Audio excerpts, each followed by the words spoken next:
everybody has to have an alter ego, right? And I've been thinking about what my alter ego would be, and I think I have an alter ego. His name's Mr. Unlimited.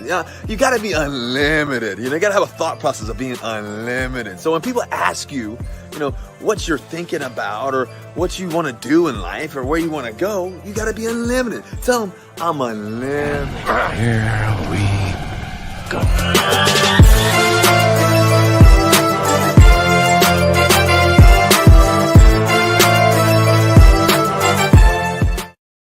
Here we go indeed. Good evening, everybody, and welcome to Carving It Up Live right here on Facebook, as well as the Carving It Up YouTube channel and the Grid Network YouTube channel. As always, I'm Bryson Carver. Very excited to be with you guys on this jam-packed Monday show. We got NFL. We got Major League Baseball. Barry Grant Jr. is going to be stopping by in about 10 minutes to discuss his Mets signing Juan Soto. I know he is quite excited about that. Get his take. He's going to be on in about 10 minutes. He's a big Mets fan. Juan Soto signing a gargantuan deal with New York to stay in the city but go to Queens. Also getting to the college football playoff. A lot of controversy surrounding the fact that SMU got in over Alabama. As far as I'm concerned, the order of the rankings aside, I think they got much of that wrong. But as far as who got in, the committee absolutely got it right to a T. Get to that in about 45 minutes from now. Talk about the Chiefs. Talk about another close win from Kansas City. Get to the Lakers with Barry. He's a big Lakers fan. What else we got? The Jets are eliminated from playoff contention. Who could have seen that coming? It's almost like I called this like back in December when I said verbatim the Jets, rather. Jets, Mets, Nets, all these teams rhyme in New York. Okay, but the Jets are on the playoffs. Get to that. Week 14 NFL recap, and at the end of today's show, we got Bengals, we got Cowboys. Get predictions for that at the end of today's show. But first, oftentimes you want the game on Fox or CBS at 4:25 to be like the game of the day. And they didn't disappoint in Los Angeles, California at SoFi Stadium because the Los Angeles Rams beat the Bills in a great shootout type of situation game, 44-42. Matthew Stafford was fantastic. Quick take on the Rams. I maintain they're the best team in the NFC West. They're going to win the division, run down Seattle. They'll beat San Francisco on Thursday. Rams are in great shape. Puka Nacua is unguardable. We know what the Rams are. Wouldn't want to face them in the first round, say that much. Matter of fact, I might pick the Rams, even against the Vikings or the Packers, as well as both are playing. But the story is Josh Allen. And listen, folks who watch this show know that I've been, I think, relatively consistent on Josh, but some don't feel that way. My mindset has been this. He is a no question, no doubt, you are a moron if you argue that he is not a top 5 quarterback in the National Football League. Josh Allen is absolutely that. But my thing has simply been this. He's great. His upside, man, he's amazing. And his downside at his lowest points, it's kind of a roller coaster with Josh.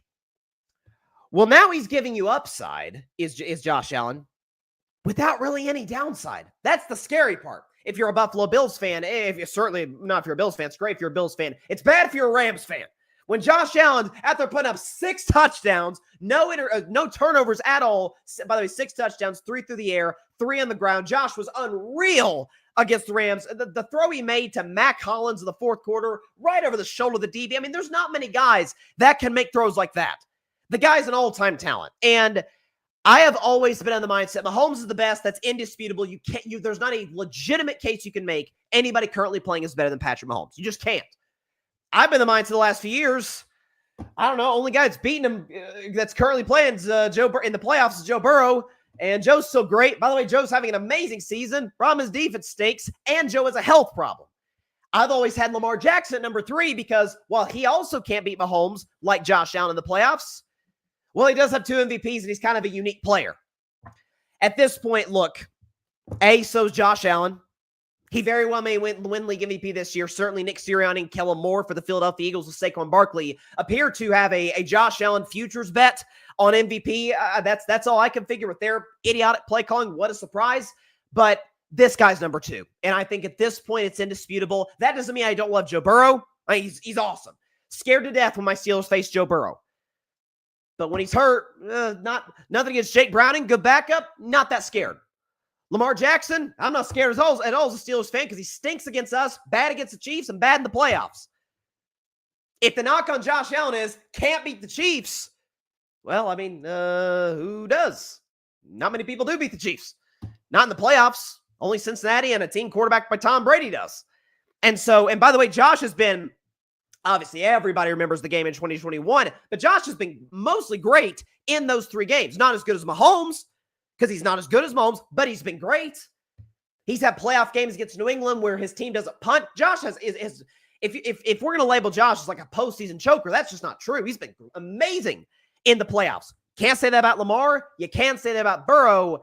You just don't know if Burrow's necessarily going to be healthy enough to get you there, or to be to have a sustained health to go through the rest of the season and be ready to go come January and maybe February. Is that facing a team like the Los Angeles Rams? This is a big game for Los Angeles. They're trying to keep pace with Seattle for the division, because we saw with what Seattle did to Arizona. Had the Rams lost, they'd be 2 back with 4 to go. They'd be in dire straits, and 2 games back of the last wild card spot with Washington.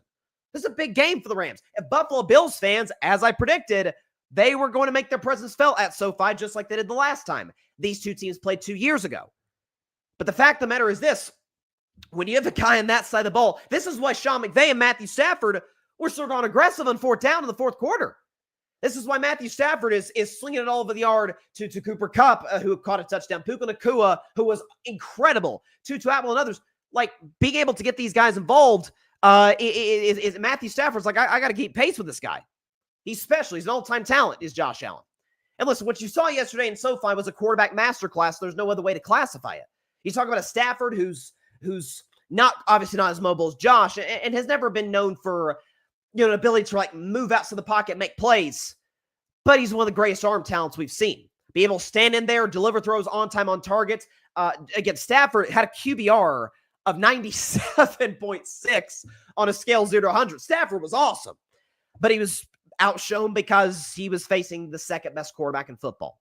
And I think the thing right now for Buffalo, and this has to be a little bit concerning. This is because I had the Bills at number 1 on Bryce's best 10 coming of the week. They're going to drop. Not that far. They're still great, but they're going to drop.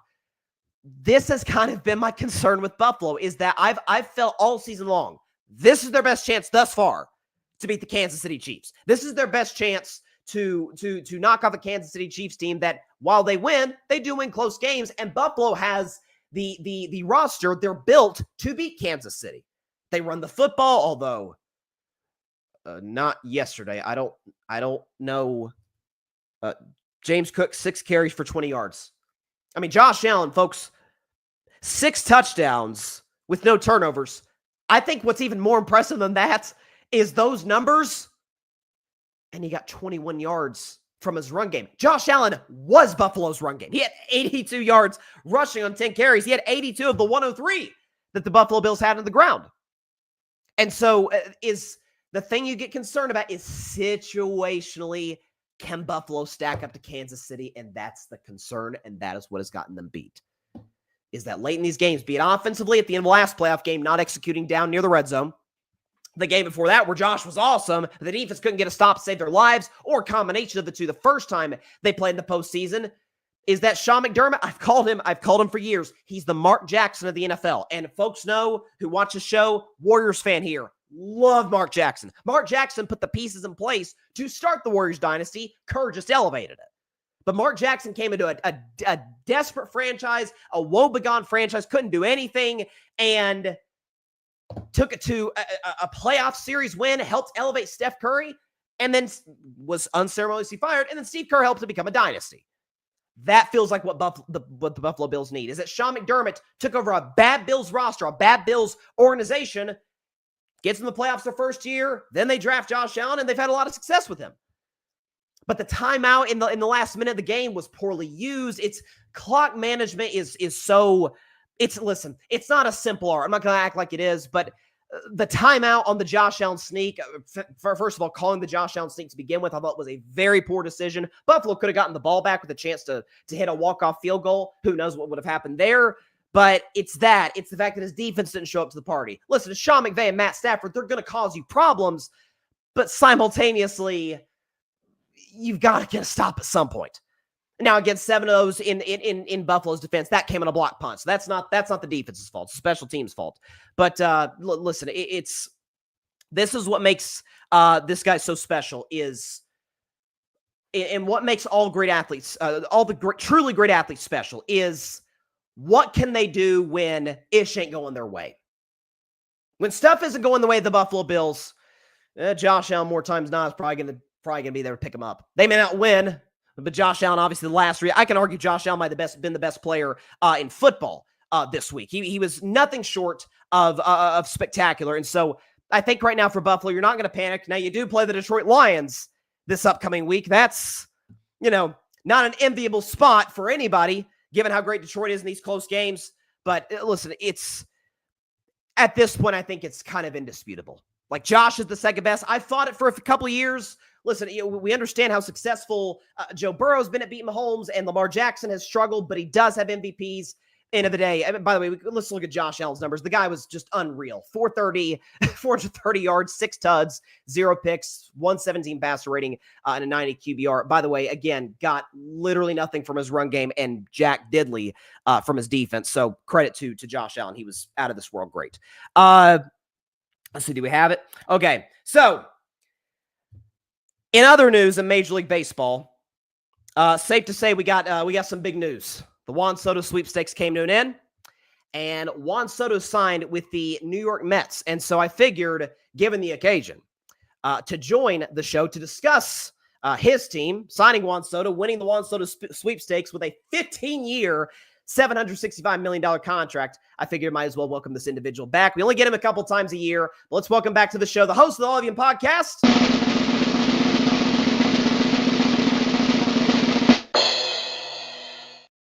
Barry Grant Jr. Barry, this feels dumb to ask, but how are you doing?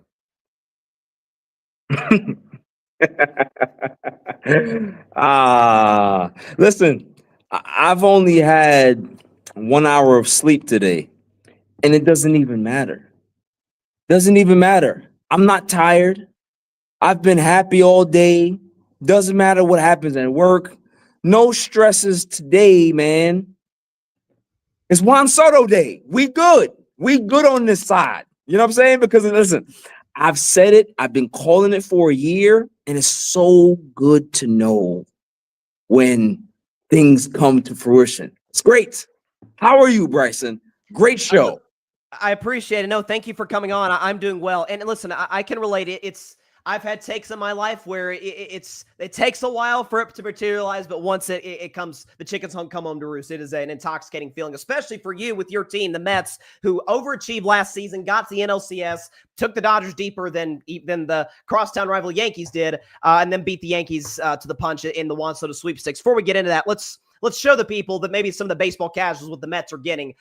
There you go. 934 hits, 285 average, 201 homers, 592 RBIs, four-time All-Star, 3-time All-MLB first team, 5-time Silver Slugger, and he won the World Series with Washington in 2019. And by the way, you sent me this stat. Alfred put the graphic together. The guys who have we'll just go and put up the graphic. Guys with 200 homers and an on-base percentage over 420 before turning 26.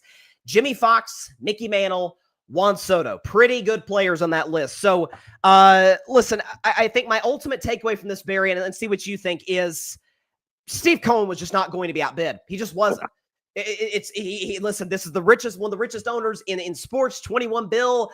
He's going to do whatever he's got to do to put Juan Soto in a New York Mets uniform. What was your takeaway on the signing? I think the same thing. I mean, if people don't watch my show, please go watch the All Leading podcast. I kind of detailed and laid this out pretty accurately. It's more about Juan Soto was going to get paid. That wasn't a question. It wasn't a fact of, how much he was going to get paid. I said that he was going to be north of $700 million. Even when Ohtani got signed, I said, Soto was going to get more than that. Why? Because the age, the generational talent that he is, I mean, it was just lined up that way. Biggest thing for me was that Yankee fans and even people who are in baseball, he's gonna go ahead and be wowed by the history of the Yankees, and he was there, he took them into the playoffs, blah blah blah. People fail to realize this particular thing. He didn't choose the Yankees. They traded for him. He never said that, hey, I want to go to the Yankees. They made the trade. They went ahead and traded all their big time prospects. They went all in, kind of, because they should have did more at the deadline because they were a little bit confident that he was just going to, just buy into the Yankee lore and all of that stuff. He chose the Mets over the Yankees because that's where he wanted to go. This is the first time that he actually got to choose where he wanted to play baseball. And he laid out everything. Future, projection 10 years out, owner, front office, players, amenities, everything that you can be able to look at, farm system. The Mets are plus in all of those categories that the Yankees don't have. Right now, all the Yankees have is history. They have Aaron Judge. Respect. Outside of that, there is nothing right now. Where, modern players, I said it on my show and people were like, oh, he doesn't give a shit about Mickey Mantle. He doesn't care about all those. He doesn't care about Babe Ruth. He probably never even seen any stats from Babe Ruth. That's not who he grew up idolizing. He grew up idolizing David Ortiz. He heard about Barry Bonds. He's seen Ken Griffey Jr., I'm sure, and saw tapes. These are the players that Manny Ramirez, the list goes on, right? These are the players that he sees and he idolizes. That Yankee lord doesn't mean nothing to him. He was there, did his thing, had a career year, but now he finally got to choose where he wanted to go. That contract yesterday, or the comparisons between the two deals, just showed you that the Yankees put together a very good offer. That was a great offer. You can't knock Hal or Cashman for that. But what that told me is that the Yankees were the ones that had to overbid for him to even think about going to the Yankees. All the Mets had to do was just be the Mets. If they were where he wanted to be in regards to contract, he was going to sign there regardless. I told people it didn't matter if the Blue Jays came with 850. He wasn't going there. Yeah, no. It didn't matter if the Dodgers came with 710. He wasn't going there. He wanted to be a Met. And I think that this was something that was in the works for a very, very long time, not just this year. I think Juan Soto wanted to be a Met for a very long time, and he showed it last night. He did, and I remember talking to you on text. I feel like a half hour before the news broke about how Steve Cohen was going to offer $800 million if push come to shove. Like it was it was going to eventually materialize to that. Got a couple comments from my guy Patrick Brown. Shout out to Patrick. He says Juan Soto's seen the Mets' future and wanted to be a part of it. He's the guy and the king of Queens. Mets players and fans have fun. You can see the difference. Always this very true in both fan bases. No, again, and by the way, you kind of hit on it, and I've talked about it so long, is that there's an elitism with the New York Yankees as it relates to, the stadium, which by the way is freaking impossible to get it into. It's brutal. The whole, I mean, like you said, guys now don't care about the history. Barry, there are high schoolers alive today who have never witnessed a Yankees championship. Like we have to remember how long ago it's been. They've won one in the last 2 decades. Been to 2 in the last, same distance of time. So I think it is I think if that is going to the primary aspect of your recruiting pitch, you're going to do yourself a disservice and kind of turn the player off to that. And right now, you look at the Yankees right now. I mean, I did the radio show, Triple Option. Shout out to my guy Asher Moore, and he said I think there's a shot the Yankees miss the playoffs this upcoming season. They missed it when Juan Soto was gone the year before. Okay, you look at that lineup top to bottom. Obviously, the greatness of Aaron Judge prior to October, but Jazz Chisholm, LeMahieu, like good players. I'm not going to knock these guys, but that ain't a World Series lineup, Barry. No, it isn't.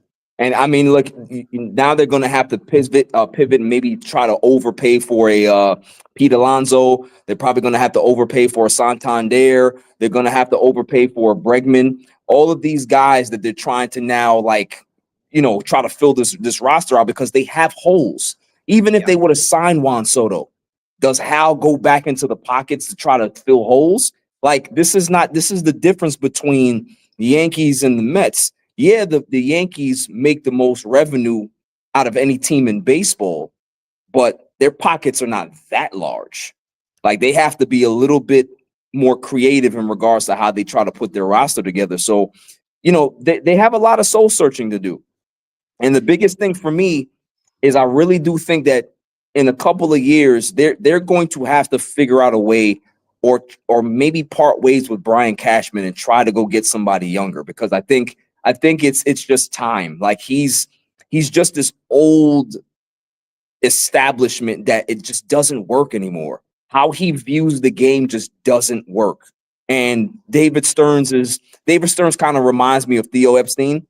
And when you have a guy like that is forward thinking, young, knows his stuff, that's a dangerous combination to have. Owner, GM or president, and then manager. That's the triple threat right there. And they have that. And there's not a lot of teams in baseball that have that. And that's why the Mets projecting out for the next decade, they're going to be one of the best teams in baseball. They are. No, it feels like, obviously, you can't count out the Philadelphia Phillies, but again, you guys beat them without Juan Soto. Braves, Braves, you never, ever count out Atlanta. They're well run. But I'll tell you, last point on the Yankees, I could argue one of the things that turned Juan Soto off, sure, they made the World Series, but Barry, second half of the year since mid-June, they were an average baseball team. I remember I forget what the numbers were, but other than home runs, RBIs, they were at or near the bottom in some of the key major stats. So, it's like you said, it's not a well-rounded team. But yeah, as for the Mets, we going to go and call it 2025 champions, or we going to go ahead? No, listen, I am a very, very realistic fan. I am not one of those guys that are going to jump out the window and say that. But I will say that this is the inflection point, and this is how you change the narrative and change the direction of your franchise. When you make moves like this, you say to the league, we're not the same old Mets anymore. Even the fan base, there's a big part of this Met fan base that still has Wilpon PTSD. Oh, well, if we give Soto all of this money, well, what are we going to do? There's no cap. We're not penny pinching. This is not the Wilpons telling Steve Phillips to lie to the public and say, hey, A-Rod asked for all of this stuff so we can be able to look like, we did all we can to go get A-Rod. This is not that. This is an owner that says, I'm not messing around. I want to build a winner. I want to make sure that I'm building up this area of Flushing, putting casinos. He has that on deck right now. There's so much going on with the Mets that this is going to be the place to be. I'm telling you, man, like outside of the Yankees, they'll still be the Yankees at some point, right? Sure. But the Mets are now going to be the team in New York that people say, you know what? I like the way it's run. I like how the players are respected. I like the way they take care of the players, and they have a lot of fun over there, and you can get paid. I'm going there. And it's never been that in my lifetime. So for me to be able to see that come to fruition for the last 4 years, I've been waiting for this my whole life. That I've never hated the Yankees establishment. It's the fans I hate. But the Yankee establishment, in regards to what George Steinbrenner built, I respected that because he was a guy that said, there's no player I'm not going to go get, and I will pay whatever I have to go keep my team a winner. And I respected that. And I always envied that as a Met fan. I don't have to be envious anymore because I have the guy that will be able to do that for our franchise. I think one of the last parts you mentioned, I think, is an important one. And again, something else that appealed to Juan Soto, that 765 didn't hurt matters. Didn't hurt. It didn't hurt, is the fun aspect of it, right? Like when you, I remember someone put a side-by-side of Yankee Stadium in the playoffs, by the way, and Citi Field. It might as well have been a double-A game in May and Game 7 of the World Series. Like the atmosphere and energy was just different. So yeah, kudos to you guys on getting Juan Soto. Hopefully the Red Sox can get Teoscar or Bregman or somebody. And it looks good. Looks good for you guys. We'll see. We need to spend for sure, and hopefully we'll get it done. All right, transition to the NFL quickly. So again, when it comes to you and I have been back and forth about this Kansas City Chiefs thing, right? About them winning close games. They've won now 15 games in a row. What do you have them around? Like the 13th, 14th best team in football, somewhere in that ballpark, right? Like they're. I'm not going to listen. Don't try to spread propaganda. I don't have them that low. But in regards to just they're not an elite team to me. I think that they're good, but they're just not elite. They're just not. They're not better than the Steelers. They're not better than the Lions. They're not. I don't even think that they're better than the Packers. They're not. Oh, stop! Nope. They're better than Green Bay, Barry. Green Bay can't beat good teams. That's all Kansas City does. I understand, but at least Green Bay can be able to put up offense. Kansas City looks bad. They look bad. Bad at what? Let me ask you, bad at what? Bad at offense. They have a great defense. That defense is scary. It keeps them in games. Pat Mahomes, I'm not gonna lie, he's looked better over the last few weeks than he looked, to start the season, even the middle of the season. So he might be starting to round into playoff form. It's probably Pat Mahomes' time, right? But for me, I'm still not impressed. I am more impressed seeing the Pittsburgh Steelers. The Pittsburgh Steelers look like a well-oiled machine. Can I cut you off? Yeah. They're built the same way. That their style, we're gonna win close games, we're gonna execute late Tomlin Reed, like we're gonna be great situationally. Quarterback's gonna be good on third down. Yeah. We're gonna run the football. I'm excited to see these two teams play on Christmas because it's gonna be a who's better at. I'm gonna be better at my game than you are at my game. Yeah. And so there's some similarities. My thing has always been this with Kansas City is because I actually had them as the third best team behind Buffalo and Detroit coming in. Okay. Buffalo will probably fall a little bit. Is that you talk about 15 straight wins and people are like, oh, they got lucky and they had the doink last night, which I thought was just kind of hilarious. It's like, of course, it had to be a little bit of a doink just so people could on Twitter. But is that when this is a part of your identity, you can't get lucky 15 times in a row. Like it's just there's got to be some skill and precision to that. I just think the Mahomes throw to Kelsey on third down, the jump pass. Okay, there's Patrick Mahomes. That's the guy that we watched for a while. By the way, I've got the stat. Hang on. Oh, whoops. Looks like we had a connection problem for a second. Looks like we're back. No, I brought up this stat is that like Mahomes is 19-13 in his career when entering the fourth quarter.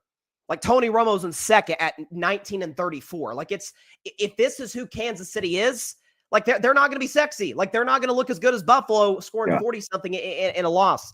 Yeah. I will bet against that dude wearing number 15 and the guy with the walrus mustache when they give me a reason to. But they're playing.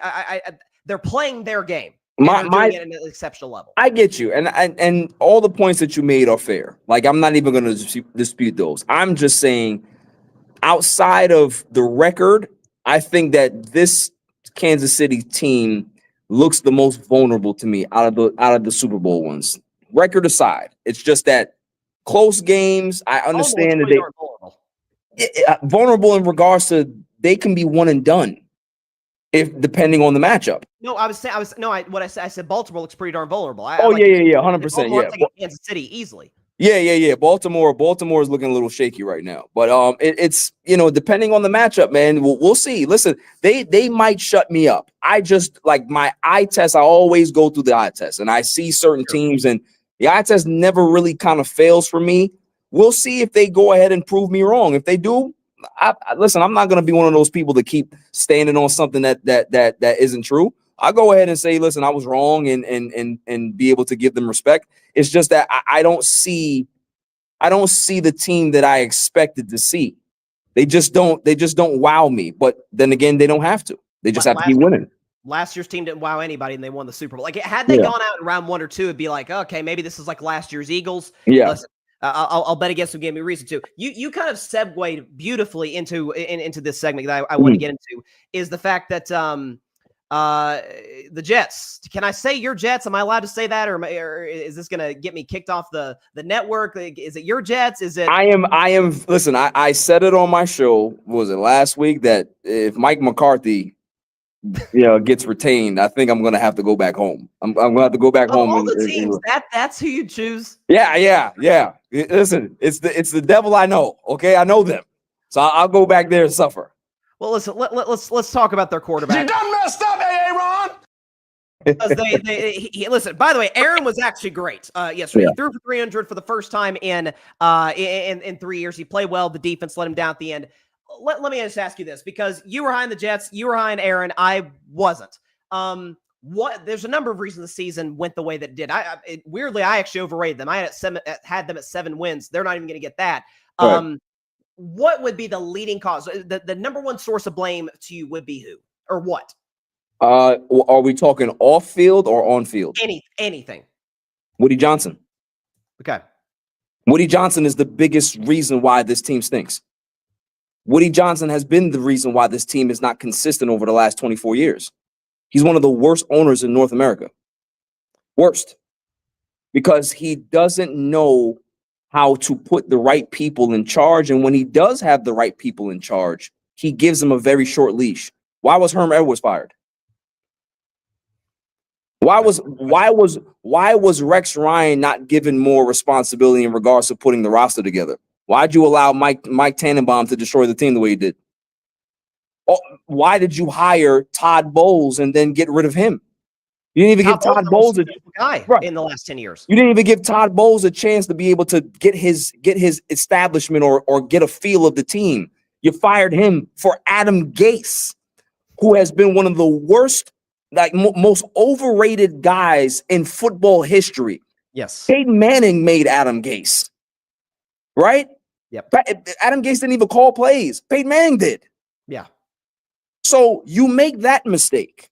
He continues to make mistakes.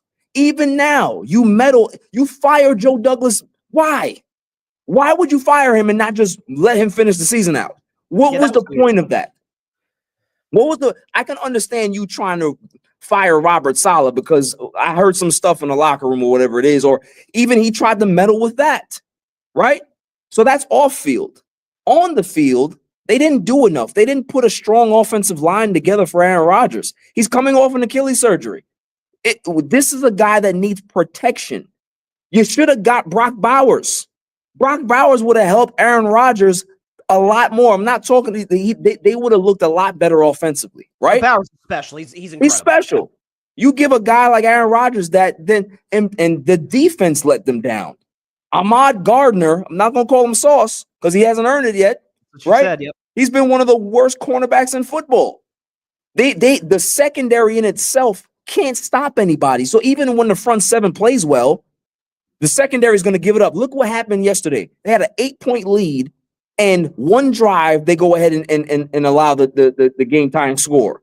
And then in overtime, you have Jonnu Smith that just took over. He didn't have a catch the whole game, had 3 catches down the stretch, and had the game-winning touchdown.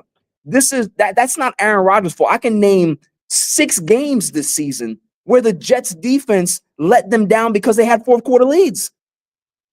So although he's been very inconsistent in his play, and granted, he's not to blame. He has some blame to take as well because he's the quarterback. This defense has let them down in situations where it shouldn't let them down.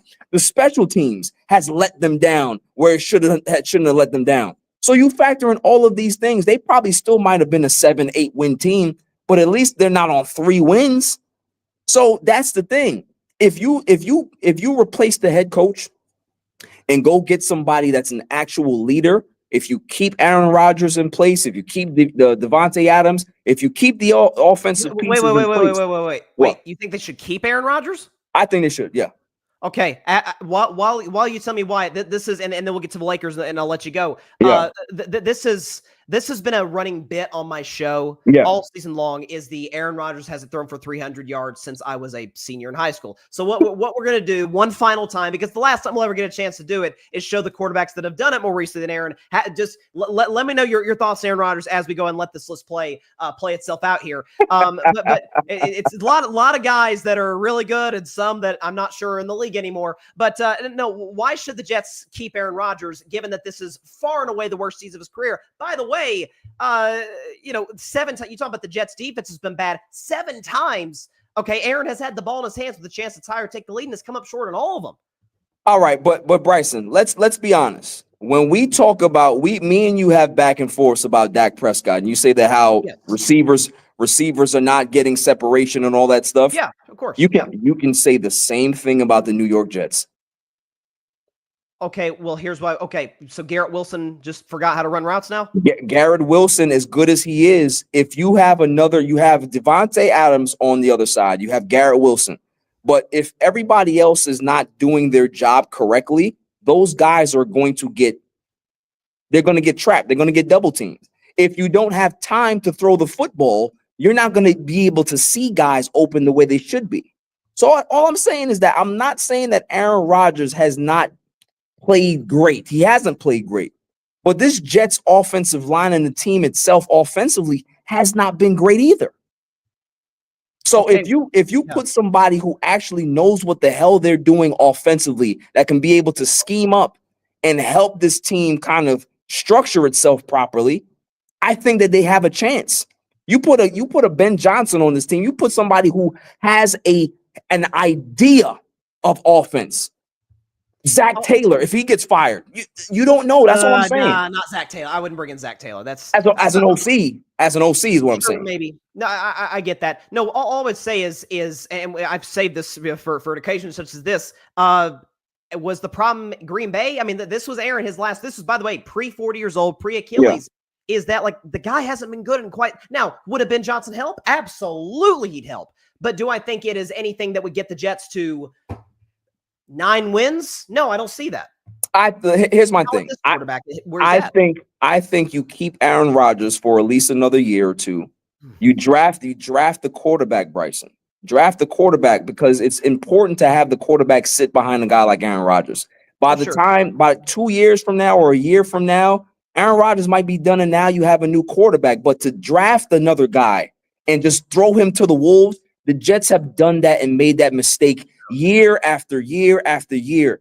It's better to keep Aaron because you have whatever you have in place. Let him finish out correctly.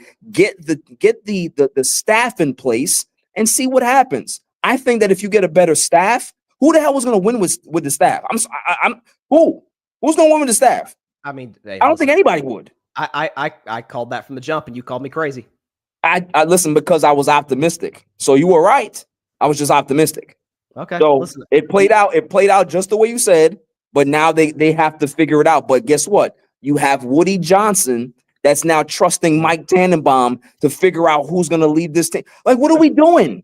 He's an idiot. No. I mean, listen, they're one of the poorest run franchises in football. He's an idiot. We can definitely agree on that. Before we let you get out of here, sorry to end on a poor note, but Lakers won last night, but they've been in a little bit of a rut as of late, and we can even show you, some of the numbers from this season. They've just kind of been an average basketball team. There's no other way around it. What can they do to turn things around? Because LeBron, kind of bounced back out of his slump. AD's been great most of the season. My guy Dalton Connect out of Tennessee has been a good addition. Other than that, D'Angelo Russell, never been a fan of D'Angelo Russell. That needs to be a trade piece. Rui, what needs to happen for the Lakers to get back on track? Okay, so you want me to lay it out right now for you? Have at it. See if I have something that has a color. Oh, I don't. You go to Rob Pelinka's door, you knock on it, right? You have security guards on either side of you, and then you walk him out the fucking building. That's how you fix it. That's how you fix it. This man is a charlatan and a liar and a gaslighter. That's what the problem is. He said that, we don't want to make any deals at the trade deadline because we don't have the power of two first round picks. Okay, so then we wait until the offseason. Oh, well, you have the power of 2 first-round picks now. What do you do with it? Nothing. Everybody else is making trades, but you want to make the excuse of the CBA. The new CBA is so hard to do. You're an idiot. Anybody who would come into the season with this roster thinking that you're going to make a change just because the head coach is different, JJ Redick's schemes are great. But if you don't have good players to execute that system, it doesn't matter. This is not even a joke. They have the worst bench in the NBA. Yeah, the worst bench in the NBA. We're talking about teams that are worse than them. They have better players on the bench. That game against the what was the last game they lost? Against the Hawks. The Hawks scored, I think it was 69 or 70 points off the bench. You know how many points the Lakers scored off the bench? 15. 17. Wow. 17 points. LeBron and AD had damn near triple doubles, both of them. What are you going to do when you have guys like Gabe Vincent that can't score?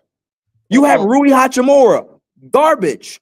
D'Lo, garbage. It's a garbage roster. I'm surprised they even have 13 wins. I'm surprised. You and I both 100% agree on Pelinka. And if you remember last offseason, LeBron was going to take a pay cut so they could get Klay Thompson, or he couldn't get anybody. They couldn't get any of them. They couldn't get anybody. It's the same team from last year. The coach can help, but it's not going to take to when you have a GM that literally is scared to make moves because he doesn't want to look foolish, you're dead in the water. You're dead in the water. First off, he doesn't have much relationships around the league because of when he was a GM, people hated his ass, right? So him being an agent, when he was an agent, now he's a GM. He doesn't have those relationships. And on top of that, you're the Lakers. So people don't want to deal with you. And on top of that, you're an idiot. So you have these three things that are going against you. It's tough to win. What he needs to do, going back to your first question, he has to blow it up. Go get Zach LaVine at this point. Just trade everything and go get Zach LaVine. It doesn't matter, because at the end of the day, I've seen what this team can do. They're not good enough. Go get yourself another guy that can be able to get 20-plus points and see what happens. Can we have LeBron? Can the Warriors have LeBron? You don't have enough for me to take LeBron. You wouldn't take Kuminga? Absolutely not. Oh, man, he just dropped 33. You know, speaking of the Warriors, and we'll play out with this, I don't know if you saw, did you see the ending of last night's Warriors? Oh, it was beautiful. Beautiful. ISO Green. top of the key. Draymond got the ball, dribbling between his legs. Barry, when has Draymond ever ISO'd late in the fourth quarter? quarter? Yeah, that was personal. That was personal. and then Steph Curry sets a little ghost screen. It was great. Yep. No, it was beautiful. So you and I are certified as screw Gobert haters. Yeah, the fact that Rudy Gobert allowed little Steph to screen him, this is why we don't respect him. You're 7'1", and you allow somebody who's not even 6'3" to screen you like that. Get him out. How does he win Defensive Player of the Year every year? How? It was one of the great crimes of NBA history that he's got 4 and Draymond and AD combined have 1. That's crazy. Insanity. Barry, made some time to come on. Congrats to your Mets. You guys might win the World Series like the next 7 years or something. Mets are rolling. Juan Soto's there at Barry Grant Jr. All Even Podcast. Check him out. I'm sure next episode is just going to be just. Listen, you have no idea what's coming. Oh man, you have no idea what's coming. This is going to be one of the best shows I've ever put together, because I'm coming after the Mick. I'm coming after Yankee fans that are dogging Juan Soto. I'm coming after everybody. Can't wait. That's going to be fun. Barry, appreciate you coming on, man. Have a good one. My guy. Barry Grant Jr., as always, great stuff. Listen, the whole thing with Rudy Gobert, we've talked about this for years, is that, yeah, great shot blocker, no question about that, but can't defend the perimeter. Obviously, we know can't shoot, is one of the most easily exposable players in the playoffs. I mean, Luka Doncic showed us that. I love Patrick's comment here. Rudy, rubbish. Yeah, he's bad. But no, you know what? I won't say that. Rudy's not bad, but Rudy's a good player. 4-time Defensive Player of the Year, good? Not sure he should have 1. Barry Grant Jr., the All Even Podcast. Great stuff as always. Be back in 1 minute. Take a 1 minute break, and then be back to discuss more around the National Football League, but particularly the first thing we come back, college football, the college football playoff. People are real mad, at least in somewhere near Alabama, about how the playoff turned out. Give me a take on why SMU should have absolutely got in and did after the break in Carving Up Live. We're just getting started, folks. Stay tuned.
Welcome back to Carving Up Live. So, to the college football playoff, it got released. The final edition of it got released yesterday. And while I may disagree with the Tennessee Volunteers being at number 9 in terms of seeding and having to go on the road to Ohio State, I think Tennessee has clearly earned the right to host a college football playoff game. Nonetheless, that's not the story. The story is that we go into college football championship weekend, which, by the way, the 2 best conferences gave us, the 2 best conferences gave us 2 of the 3 best games, but the game that really changed everything. ACC title game, Clemson, SMU. I thought the Mustangs were going to get the job done against Clemson. First half, Clemson absolutely smokes them.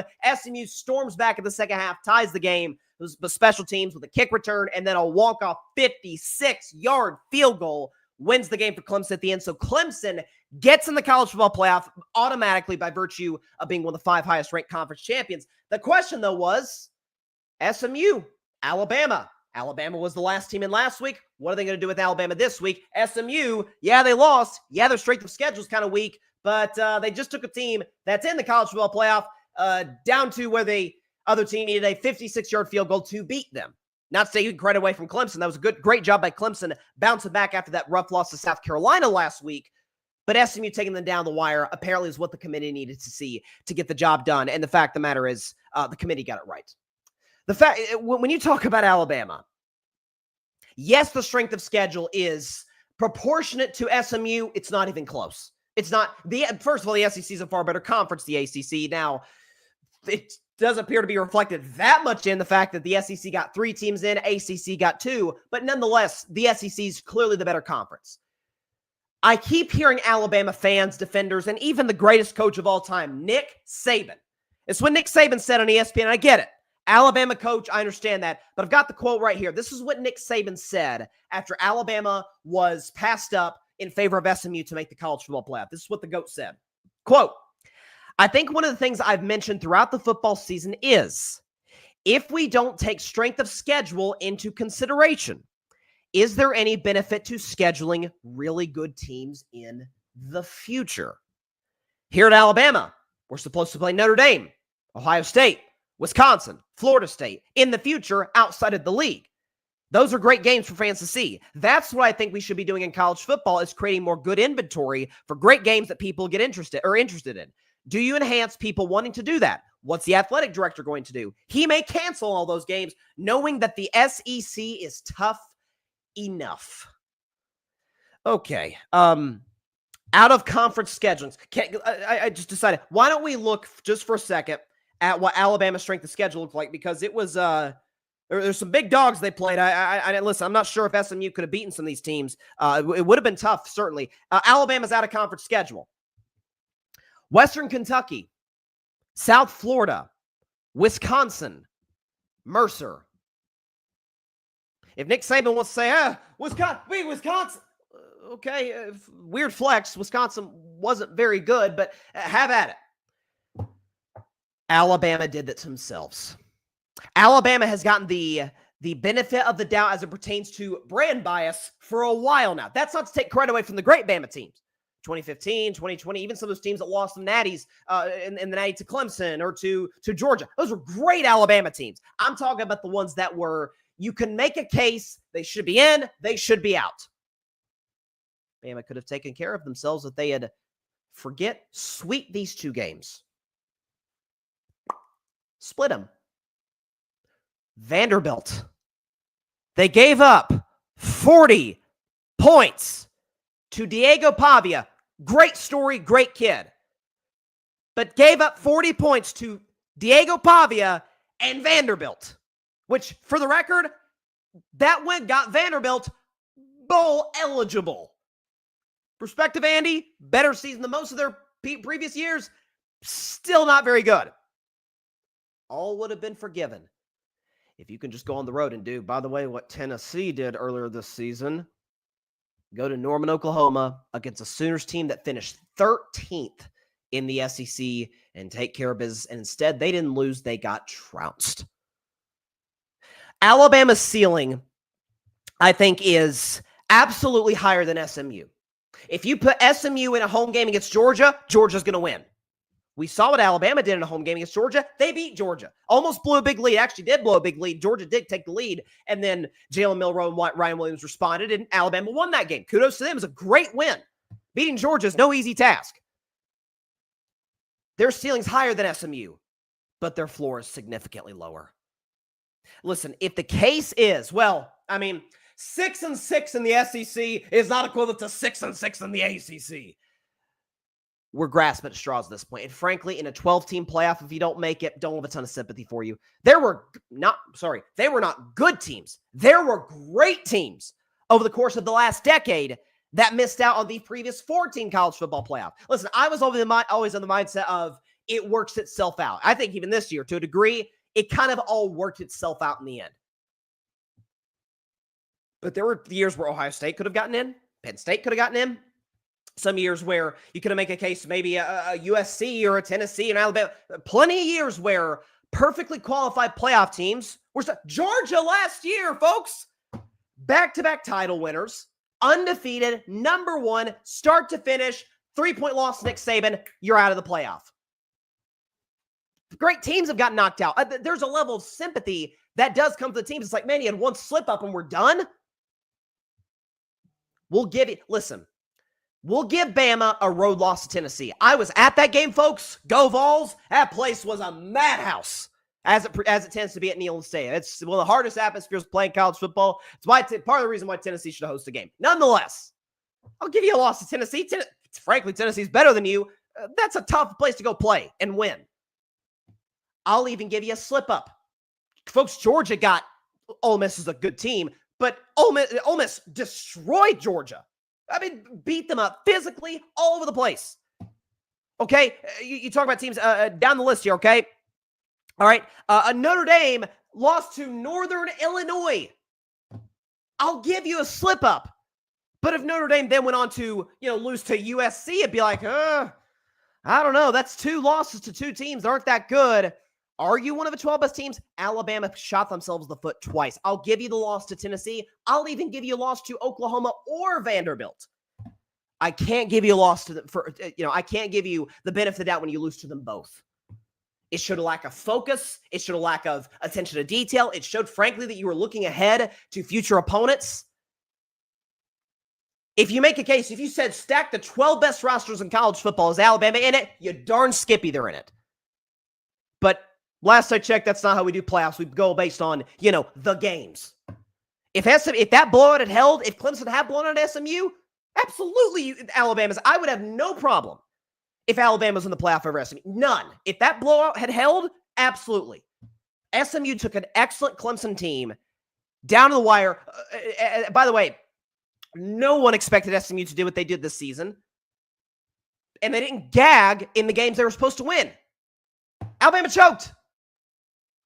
Beat Georgia, went into Vanderbilt, went to Nashville, got outplayed for 60 minutes. Had a playoff spot, a top 10 spot, dare I say, a home game at Bryant-Denny Stadium, and got mollywopped by a 6-6 total and a 2-6 in the SEC, 13th in the conference, Oklahoma Sooners. You did this to yourselves. Don't get mad at the committee. The committee has given Alabama the benefit of the doubt for a long time over the years. You did it to yourself. You let the committee no choice. And so in a way, it's almost justice was served in an odd way that SMU didn't win the game, because if SMU had won the game, Alabama would have actually gotten in because no Clemson. To a degree, again, as I've said oftentimes over the years about the playoff, it usually works itself out. It worked itself out. And again, in the first year of a 12-team playoff that didn't even exist last year, if you don't make it, too bad. Sorry. That's on you. You did it to yourself. Bama took care of their good teams. They were 5-1 against teams that were in the top 25. I mean, you look at, let's look at the good teams Alabama, was able to take care of business against. Okay, ranked teams beat Georgia, great win, best of the season. Lost Tennessee, okay. A lot of teams lost to Tennessee. Their Vols are a great team. Yeah, destroyed Missouri. Missouri shouldn't be ranked in the top 25. Different discussion for a different day. But you destroyed Missouri. Okay, you went on the road to Baton Rouge and embarrassed LSU. You took care of the team. Sorry, that was actually 3-1 against ranked teams. You took care of the teams you were supposed to. But if you look ahead, if you don't take the other opponent seriously, while SMU did, yeah, that's you deserve to be left out. So I don't want to hear the whining and moaning from some of these Alabama fans and from the athletic director. Dear God, I saw a quote from him. That was, listen, I know he's supposed to take up for Alabama. I get it. But this was from Greg Byrne, the athletic director at Alabama. Quote, With this outcome, we will need to assess how many Power 4 and non-conference games make sense in the future to put us in the best position to participate in the college football playoff. That is not good for college football. Dear God. Mercer, South Florida, Western Kentucky, Wisconsin.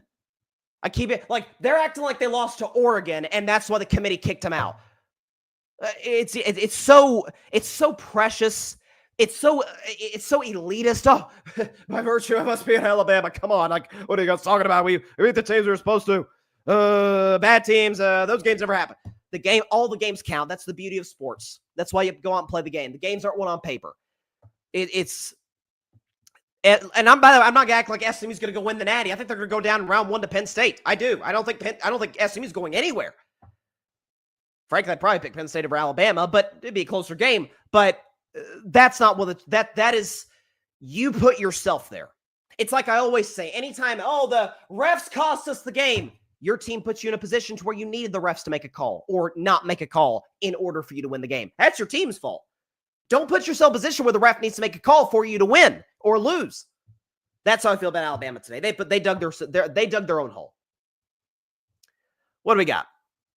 Patrick. Alabama crying over not making it. 3 losses, 2 of them to unranked Vanderbilt and OU. ACC title game was pretty entertaining in the 4th. There's no question about that. What do we got? Patrick, Alabama took a page out of my Seminoles book and tried to bring down the committee. How well did that work out? 2024 LSU was the worst in program history. FSU, not LSU. FSU was the worst in program history. It was bad. Alabama spoiled with winning and being in the playoff. They can't handle it when the heat gets hotter than July. This team wasn't as crisp in DeBoer's first year this season. Flipped on Bama during preparation for Vanderbilt, setting traps, yes, in the locker room. That to me spelled trouble. Then for Nick to say it's the easiest place to win a game. Yeah, Nick Saban did say. And by the way, for the record, Nick Saban's not necessarily wrong. He's not. When Tennessee goes on the road to Vanderbilt, that's like 85% Tennessee. They show the shots of the stands. There's like orange everywhere. And that's like, listen, Vanderbilt's just not the football program. They got a great baseball program, which Tennessee owns too. But listen, Vanderbilt, by their standards, I'm not even taking a shot. They had an admirable season. In no universe should they compete with Alabama. So I don't want to hear it at all. Oh, non-conference schedules. Okay, your non-conference schedule was really weak. If Bama had lost to Tennessee and I don't know, LSU, and then they had a slip up, I think they'd have a better case now. Now LSU's had a disappointing year, but LSU's better than Oklahoma and Vanderbilt. That's no question about that. LSU was I think in the top 10 at one point this season, I think. So if you had lost to 2 good teams and had a slip up, it'd be tight, it'd be close, but I wouldn't be outraged if you were in the playoff. Frankly, again, I wouldn't have been outraged if SMU gotten blown out. It's be like, man, you get smoked in your last game, you expect to be in after you have 1 loss with a weak conference? No, you're not. But SMU did compete. So yeah, Bama should not be in. By the way, as far as the playoff is concerned, they got to fix it after this year. They really do. I 2 problems. I got no problem with winning your conference automatically guarantee you being in the playoff. It adds extra value to conference championship games. I got no issue with that. Like, I don't have a problem with Boise State being in or Arizona State being in. Frankly, I think they're one of the 12 best teams to begin with. The major problem is, again, let's just be objective. And again, maybe I'm proven wrong, but look up and down. Texas is better than Boise State and Arizona State. Those are excellent teams. They're not as good as Texas. They're not as good as, Penn State. Teams that could be in the top 4. But to me, if they didn't change that, it wouldn't be the end of the world.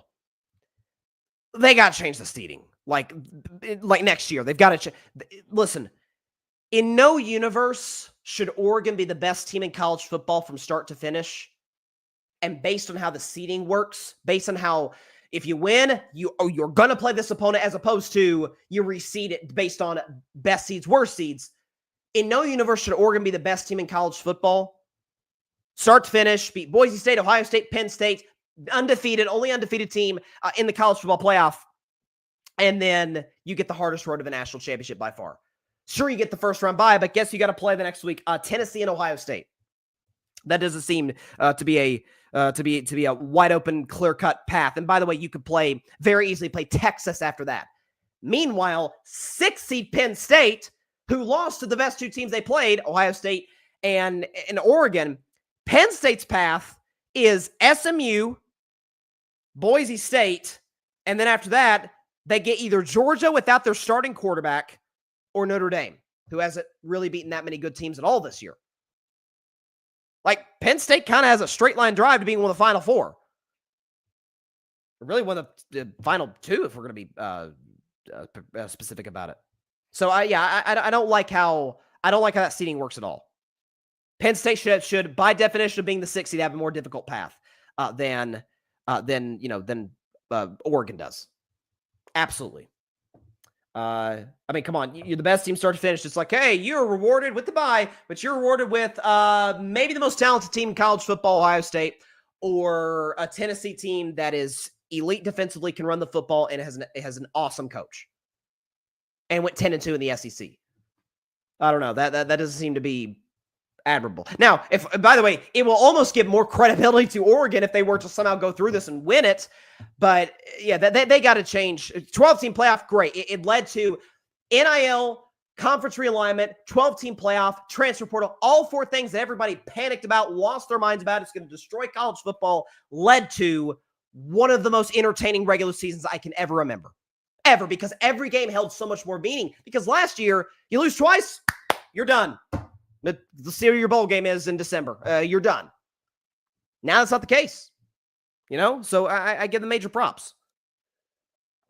I just think they need to change the way the seeding works in a major way. Patrick, how do you feel about Oregon after beating Penn State Saturday night? I feel like they're still the best team. Dylan Gabriel has been balling. They've been running the football effectively. It's one of the most explosive offenses. Dan Lanning is one of the best 3 or 4 best coaches in college football. He's done an unbelievable job from the Kirby Smart / Nick Saban tree. What a surprise. Saban assistants go on to be very successful. He's done an unbelievable job. Dylan Gabriel is playing his best football at the end of the year. And again, top to bottom, like one thing that really stood out with me with Oregon is, man, they looked fast. I mean, they looked like, now Indianapolis turf, we get that indoors, but they were just like, Penn State's got good players. They got a tight end who's like first round pick without question. That kid is unbelievable. Drew Aller up and down, but when he's up, he's really good. Penn State, I think, is it Abdul Carter, I believe, is their defensive player who wears number 11, like Micah Parsons and like LeVar Arrington. Outstanding linebacker. They've got talent, no doubt about it. But when you compare the speeds of these two teams, it's not that Penn State was slow. It's just that Oregon was flying all over the field on both sides of the ball. So they were my preseason pick to win the Natty. I definitely not changing on that right now because they're playing exceptionally well. I wanted to circle back to a couple of topics. Then we'll do recap, week 14 recap, and then get to Bengals Cowboys tonight because it was a very entertaining, very entertaining week 14. Want to talk about Kansas City. Because they beat the Los Angeles Chargers 19-17 last night. They just cannot cover. Listen, this has been it's a good thing. I do the segment If I Were a Bet Man. In 2024, it's probably a good thing I'm not a bet man because I've not had a 3-0 week all season long and I have a losing record. 1-1-1. Got a push, a win, and a loss. It was just not a great day. I just don't get... I know, I swear to God, I probably sound like a broken record at this point. I understand that. I don't get the narratives around this Chiefs team. I don't get it. Folks, they've won 15 consecutive one-score games in a row. At some point, that's not luck. At some point, like I was just talking about with Barry earlier, that's who you are. That's what you're good at. Is that the game is close. And Patrick Mahomes, Patrick Mahomes wasn't even bad. Patrick Mahomes, I actually thought was really good in this game. We could show up his stats. He had a QBR, only a 59 passer of 88, but I just thought third down, the jump passes, throws to Kelsey. Mahomes, and by the way, was impactful with his legs too. Is that this is how they win games. Frankly, I'm starting to hear narratives right now, and I'm not liking it one bit. Surrounding my Pittsburgh Steelers, but they win too many close games, that devil magic, and obviously that's being facetious, but the Steelers get lucky. No, they have Mike Tomlin, and they're built to win close games at the end because they're situationally flawless, and that's what Kansas City does. Kansas City is really just the Steelers with Patrick Mahomes. I mean, that's kind of what they are. Now, again, because Kelsey, Kelsey is situationally great at this point in his career. Kelsey's not the tight end that he once was, but when you absolutely need number 87, 87 is going to be open. 87 is going to make a big third down catch. He's going to be good in the red zone. DeAndre Hopkins, by the way, making some big catches, caught a touchdown in the first half. Is that when you need your defense to make a stop, they probably do. And if they don't, which they weren't able to do last night when the Chargers got it going offensively in the second half, that's okay. We've got the best player on planet Earth, number 15, Patrick Mahomes, and he's going to drive us right down the field, get what we need to get. And sure, we're going to have a little drama with the doink kick there, but people are talking about all these close games. Okay, let's just review them. Let's review these close games. Isaiah Likely's toe. Okay, if Isaiah Likely is in, the Ravens are still down 1. They can kick an extra point, go to overtime. They can go for 2 with the win. I don't know. I saw the Ravens run a 2-point conversion to tie against the Steelers a few weeks ago this season. Go back and watch. Didn't work so well. It was quite poorly drawn up and executed. Not saying it would have been the same, but people act like, if he's in, they win. Actually, they might still lose if they get stopped on the 2. The next week, game against Cincinnati. Pass interference. The guy was all over. I forget if it was Worthy or Rashee Rice. I think it was Rice. Defensive back, all over Rashee Rice. Obvious pass interference call. Kansas City ends up winning on a field goal. The next week, Kyle Pitts, pass interference.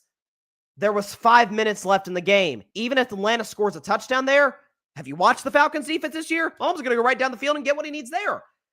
Field goal, I forget what the situation was. Field goal touchdown, Mahomes will get what he needs to get. They'll win the game. Okay, what else did people make excuses about? Tampa Bay.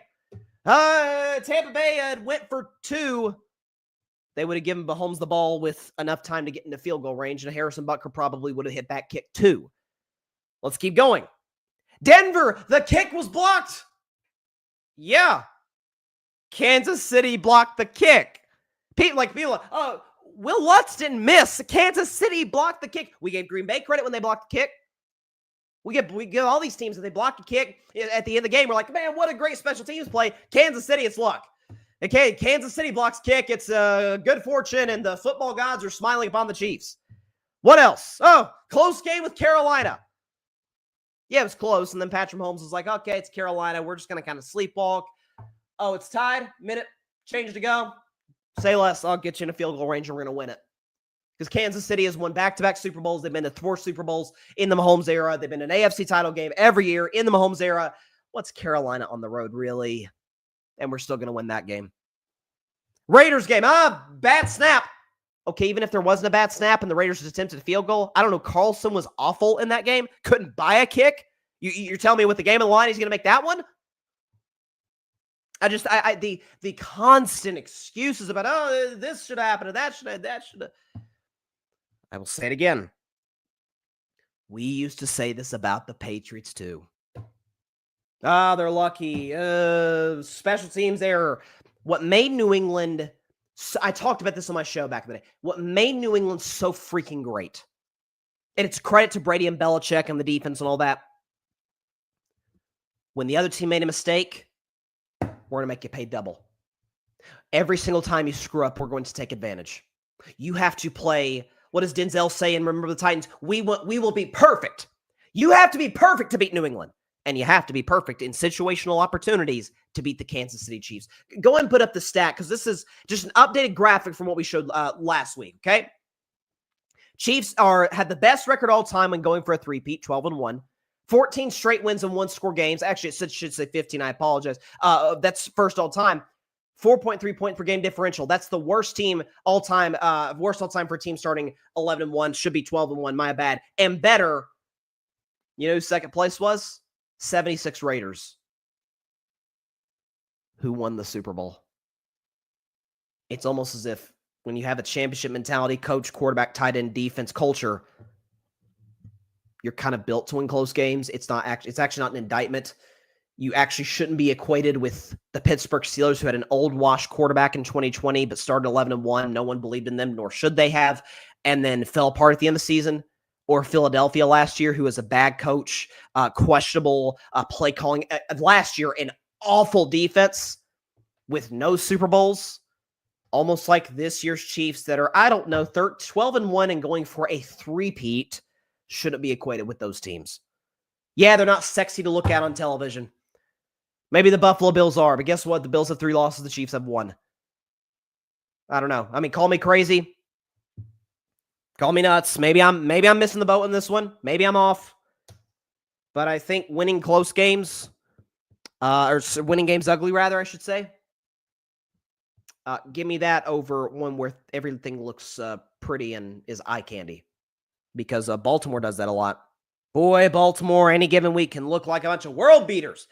Lamar, and I mean, by the way, they're going to do it next week against the Giants. Giants are god-awful, maybe the worst team in football. Ravens are going to throttle them.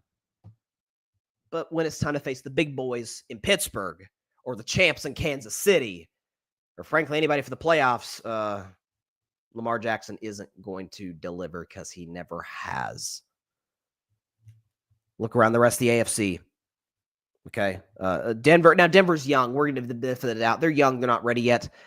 Houston's not that good. They're in a bad division. CJ's in a big-time slump right now. If Kansas City played them, I think they'd actually probably be close because Kansas City always wins close games, but they would beat Houston without question. Kansas City's just fine. No question about that. All right. Real quick, too. What else do we have? What else happened in the NFL? Okay, you know what? Let's go and get into our Week 14 recap. So, great day again, once again, around the National Football League. A headline, at least in my view, my house, my television, everything I got to consume yesterday, headlined, of course, by the Pittsburgh Steelers. Black and yellow Monday, baby. Black and yellow, black and yellow, black and yellow, black and yellow. Pittsburgh getting the job done against Cleveland. I actually had Cleveland covering in this game. I'm thinking 6.5, division rivalry. Yeah, Jameis is a gamer. You never know which Jameis you're going to get. Now, you got bad Jameis yesterday. You know, he had two interceptions and a passer rating of 68. That's not going to work. But listen, the fact that Pittsburgh, this is what I thought was so impressive. Because Cleveland's 3-10. It's the best 3-10 team in the league. And listen, y'all know, I don't like giving Cleveland, attaboys. That's just not, I don't like doing it. Not the Browns. I'm talking about all Cleveland sports. But the fact of the matter is, if Jameis was the week 1 starter, this would be they'd be the Colts, basically. They'd be like a 6-ish win team, maybe 7 if they got lucky, and be in the playoff hunt going into week 15. But because they had the second worst quarterback in football, Deshaun Watson, with the worst contract in sports starting, and they had to start him, that, destroyed their season. With that said, what I found so impressive about Pittsburgh is that George Pickens is gone. There's no George Pickens. Russell Wilson doesn't turn the ball over. Russell Wilson's deep ball is working. Right, by the way, Russell's numbers are not eye-popping, okay? QBR 54, it's pretty good. Completion percentage 15-26, okay. 158 yards, but a couple touchdowns. He delivered some dimes to Van Jefferson, Van, the touchdown man, and Pat Freiermuth. By the way, Pittsburgh ran the ball effectively as well, 120 yards on the ground. Tony Romo said it after the game, and I couldn't agree more with Tony. This is about as sound, as fundamentally sound as any team in the NFL. Now with Russell Wilson, with the deep ball, with George Pickens. By the way, again, 27 points on the board with no George Pickens. Like that's impressive. And there were points in that game, especially in the first half, prior to the I think it was the Benton interception off of Jameis Winston. Is that I thought the Steelers at times looked just stagnant. Like they weren't getting anything going. The running game was not working, and penalties, and Russell was running for his life. And they still were able to score 27. Is that with Russell, as long as George Pickens is healthy, deep ball's there. Offensive line is starting to play better now that the season's getting later. That's a credit to Mike Tomlin and the Steelers coaching staff. Running the football. We know what TJ Watt and them boys do on defense. Chris Boswell, case can be made. He's the best kicker in football. By the way, they're going to have at least one home playoff game. That loss by Buffalo to the Rams really helps Pittsburgh. Now I'm just hoping Detroit beats Buffalo. It's going to be hard for the Steelers to run the table because they got Philly, Baltimore, Kansas City, Cincinnati to end the season. It can be hard for the Steelers to run the table. If they do, they might win the Super Bowl like going away. I'm just saying that would be impressive, but Steelers getting the job done. Of course they got the job done. We'll be talking about. Saints beat the Giants. Not gonna lie, barely watched. The Giants are just horrible. The Saints did cover though. My bad. The Giants did cover. Saints were 5.5-point favorites on the road. As bad as the Giants are, Saints ain't that much better. So at least the Giants covered. They're a train wreck right now though. Vikings Falcons. So Kirk Cousins' homecoming was not what he hoped to be. He threw a couple picks, had a passer rating of 70. Meanwhile, his counterpart on the other side, his replacement, Sam Darnold, house 22 of 28, 347, not 1, not 2, not 3, not 4, 5 touchdown passes, QBR 0 to 100 of 84, and a passer rating of 157.9. Folks, that is 0.4 points off of having a perfect passer rating. I don't know how he didn't, to be honest with you. Sam Darnold was out of this world. Some of this is Atlanta just has a horrendous defense, and the Falcons are internally combusting as we speak. Listen, Sam's been great. Sam's got 28 touchdowns this year. Sam's moving well. Kevin O'Connell, listen, if you gave me a vote for Coach of the Year, I'm going to be 100% biased. I'd probably vote Mike Tomlin because I think Tomlin's done an amazing job, as usual, but especially this year. If they gave it to Kevin O'Connell, I wouldn't protest it. I wouldn't have a problem with it. With what he's done with what I thought was a broken player and turn him into, hey, you're hearing folks today say, hey, Sam Darnold, MVP, we can at least talk about it. That's Kevin O'Connell. So, by the way, Minnesota, we know they have a great defense. That's been apparent all season long. As for Atlanta, listen, I said this coming into this game, that with as bad as Kirk Cousins had played in this losing streak for the Atlanta Falcons, you put yourself in a position where you're going to give Kirk Cousins the homecoming. You're not going to bench him prior to him coming back to Minnesota. With that said, if Kirk was bad, and he was, you bench him. If he's great, you play him the rest of the year, and it is what it is. But if he plays poorly, which he did, Falcons schedule moving forward: Vegas, Giants, Commanders, Panthers. They're better than 3 of those next 4 teams. Prime position to start Michael Penix Jr. Ease him into it. The Raiders don't have a good defense. They're beat up. The Giants are bad. The Commanders are good. They just have a bad defense. Carolina plays hard, but you're better than them. Prime opportunity. But this is not, listen, nobody's losing their job. GM's not getting fired. Coach isn't getting fired. Roster is still going to be intact. If you make the playoffs, great. Great, you made the playoffs. If not, okay, let's see what we get out of these next 4 games and see what we can work off so that Michael Penix can build in what will be his first full season in year 2. Folks know I am insanely high on Michael Penix. Love the kid, maturity, arm strength. He's not crazy mobile, but he moves well in the pocket. I love Penix. Was my number 2 prospect last year at the quarterback position to Caleb Williams. I still believe in Caleb long term. I certainly believe in Penix long term. This is a prime position to start Penix. It is. Tampa Bay beating the Raiders 28-13. I was thinking Vegas would get me that cover with those 3 turnovers on Baker Mayfield. Alas, it's not coming to pass. Prayers for Aiden O'Connell. Season-ending leg injury sucks. Feel bad for the kid. For the Buccaneers, again, Baker Mayfield, 3 touchdowns, 3 turnovers, but again, Vegas is not very good. The Buccaneers, 3-game winning streak. They are now first place in an NFC South that they have kind of dominated for the last 4 seasons, or last 5 seasons, really. This will be, if they win the division this year, this will be 4 seasons in a row. But kudos to the Bucs. Take care of business. Who they got next week? Tampa's got the Chargers. Interesting. At LA, too. That will be a very fascinating game, to say the least. Eagles just skating by Carolina. So here's what I'll say about this game. I've been on this train for a while. I think folks are maybe now starting to catch up. Carolina's playing pretty good football right now. Like, listen, they're 3-10. They're going to have a high draft pick. We get that. But Bryce Young is moving well.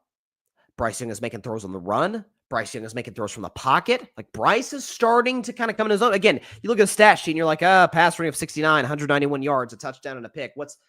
But just watch the tape.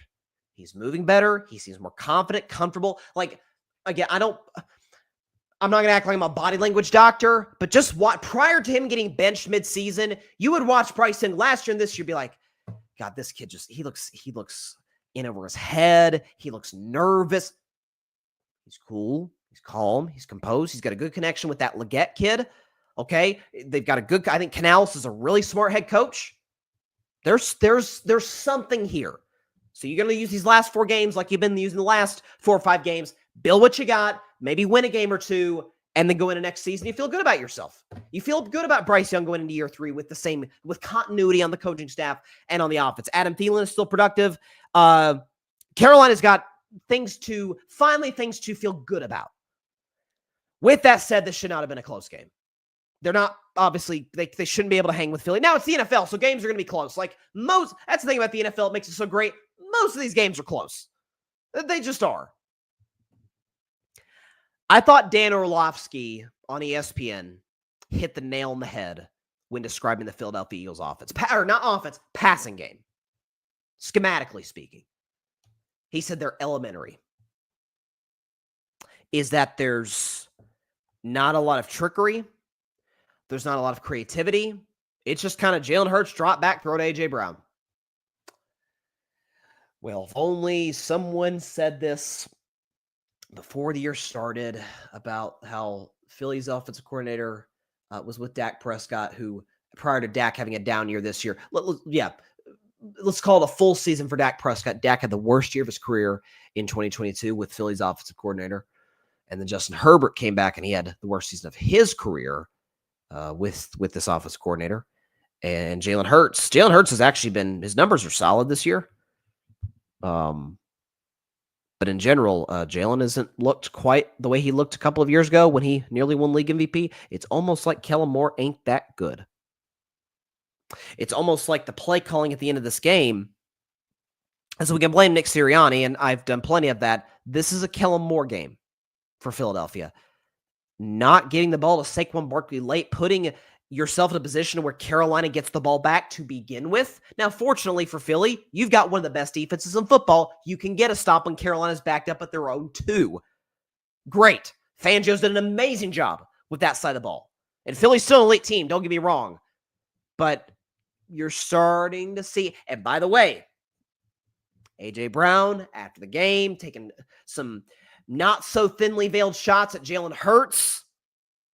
And if you're Jalen Hurts, it's, AJ, what am I working with here in terms of play calling? Like, this guy won't give Saquon the ball.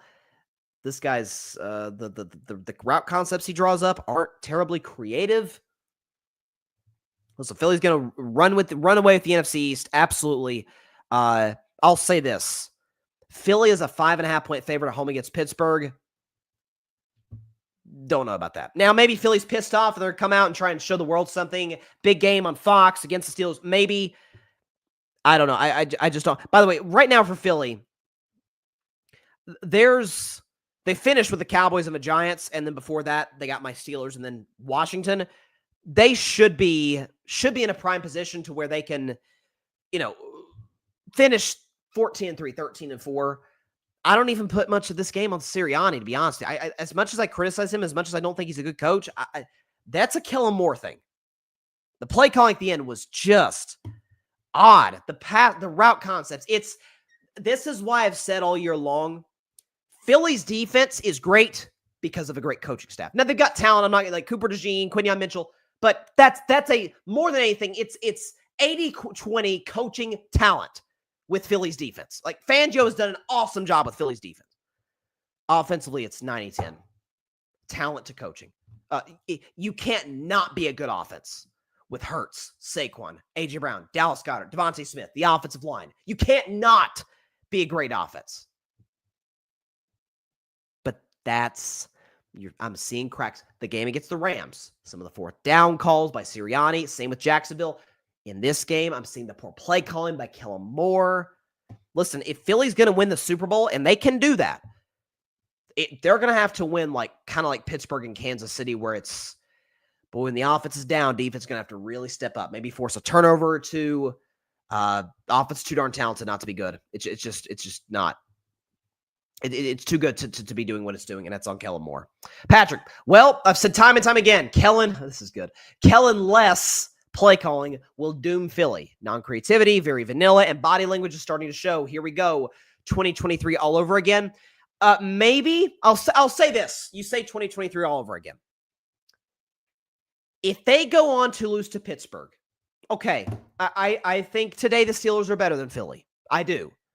They lose to Pittsburgh, okay, we've won, 9 straight games in a row, something like that. 9 straight, like that. Philly's been on a roll. It happens. The streak's going to break eventually. But then if they slip up against Washington, who's a good team, maybe a playoff team, but like Philly's better than Washington, took care of business last time they faced them, then those old ghosts are going to start to come back where it's, you did this at the end of last year. Now, last year, the difference in this year and last year is last year, the defense might have been the worst in football, and Saquon Barkley wasn't there. So you have that to lean on if you're an Eagles fan. Chances are that's not going to repeat. If it does, look at the A.J. Brown comments about Jalen Hurts after the game as like the flashpoint moment when the season turned the other way. That's what I would say. What are the games we have in the NFL yesterday in Week 14? We had again, another game I just to be honest with you guys, flat out didn't watch. The Jacksonville Jaguars and the Tennessee Titans. Somehow, some way, Will Levis found a way to play worse than Mac Jones. I didn't think it was possible, but for a guy of Will Levis's approach, maybe I shouldn't be surprised. I mean, Jacksonville wins 10-6 with Mac Jones going for 220 yards, no touchdowns, 2 picks, QBR of 32, passer rating of 66. And Jacksonville won because Will Levis is objectively awful. I mean, again, he's bad. Maturity problems, I've been right on that thing all along. Like, the kid just doesn't have it between the years. He just doesn't. Maybe he will as time goes on. Baker Mayfield matured. I don't see it. And by the way, Baker was far more talented than this kid coming out of college. Accuracy, kind of a clutch gene that Will Levis doesn't have. Like, I had questions about Baker. Baker was Patrick. Whack Jones still playing? It's hard telling. He wasn't very good. Jets. Listen, Dolphins beat the Jets. I did mention this earlier. The Jets for the 14th consecutive season out of playoff contention. Well, who could have seen this coming? I remember saying, go back and look at the video.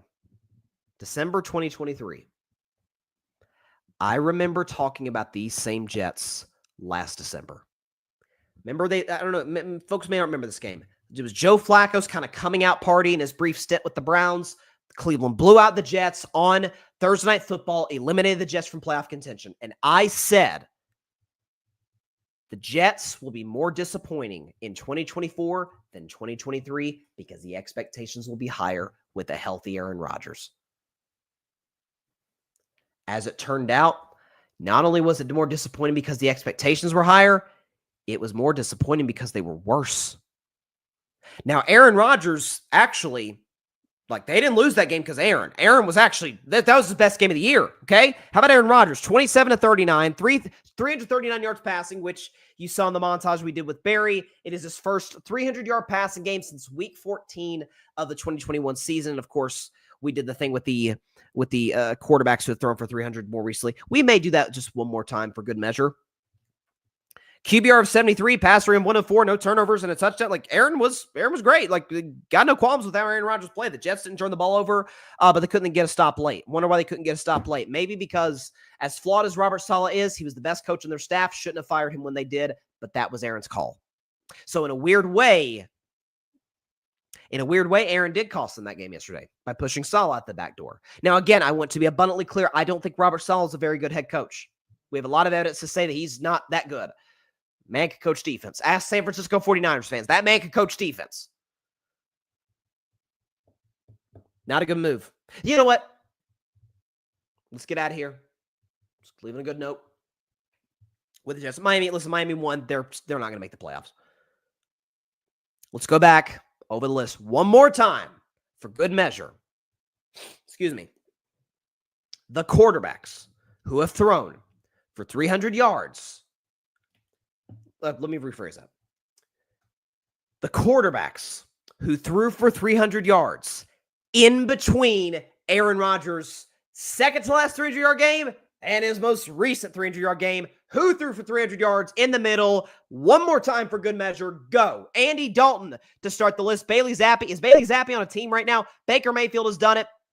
Brock was amazing, by the way, yesterday. Bryce Young, who's coming on, did it. CJ Stroud, his draft contemporary, has done it. Caleb Williams, bad day at the office, he's done it. Carson Wentz, who's Mahomes' backup, has done it, as has Dak Prescott. Daniel Jones, who's on the Vikings now. Davis Mills did it more recently than Aaron Rodgers. Derek Carr did it. Desmond Ridder did it. Gardner Minshew did it. Geno Smith did it. Who else we got in the list? Jacoby Brissett now. Drake May's backup. Jake Browning, who is Joe Burrow's backup. Jalen Hurts. Jameis Winston, of course. He threw for almost 500 recently. Jared Goff and Jarrett Stidham. And Jimmy Garoppolo has threw for 300 yards in between Aaron Rodgers' recent 300-yard games. Joe Flacco, Joe Burrow, Jordan Love, Josh Allen, of course. How great was he yesterday? Josh Johnson, who's been everywhere, man, like Johnny Cash, Justin Fields, Justin Herbert, Kenny Pickett has done it more in that the span of Aaron Rodgers' 300-yard games. Kirk Cousins, who might be more washed than Aaron, so is Kyler Murray, Lamar Jackson, and Matt Jones. Matt Ryan, who's been retired for 2 years. Matt Stafford, who's still amazing. Mike White, not sure if he's on a team. Nick Mullins, the same can be said. P.J. Walker as well. Patrick Mahomes, the best. Russell Wilson, Mr. Unlimited. Ryan Tannehill, who should be employed. Sam Darnold, who might be a sneaky MVP candidate. Sam Howell, who's a backup. Teddy Bridgewater, who's been retired. Tom Brady, been retired for 2 years. Trevor Lawrence, get well soon, my man. Tua Tagovailoa has done it, as has Tyrod Taylor, as has a number of guys such as Will Levis and Zach Wilson, and Bo Nix has done it, as has Jaden Daniels and Cooper Rush, and rounding out the list, get well soon, Aiden O'Connell. The guys who have done it within the span of Aaron Rodgers' last 2 300-yard passing games, those guys all threw for 300. But the Jets should bring him back.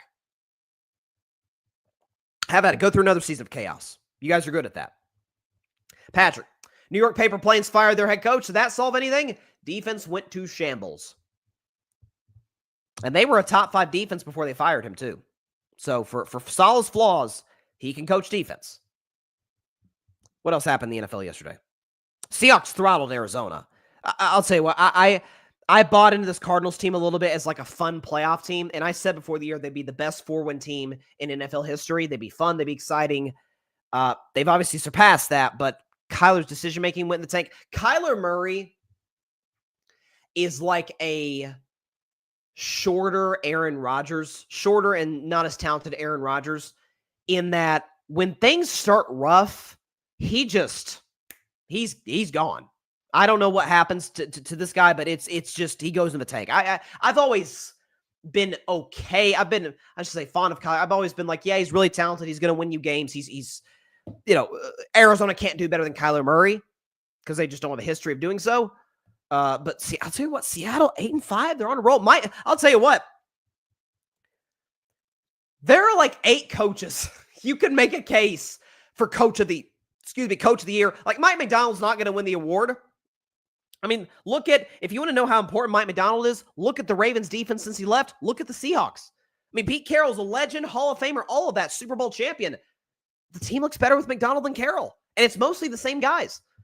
So kudos to Seattle. Listen, I still think the Rams are going to run them down for the division. By the way, they play in Week 18. That could very well be the last sort of, that they could flex that game as Sunday Night Football. That could decide the NFC West because Arizona's falling apart. Don't buy the Niners, who, by the way, the Niners, kudos to them, just annihilated the Chicago Bears. Brock Purdy was nothing short of exceptional. 20 of 25, 325, 2 passing touchdowns, QBR 0 to 100 of 9-7.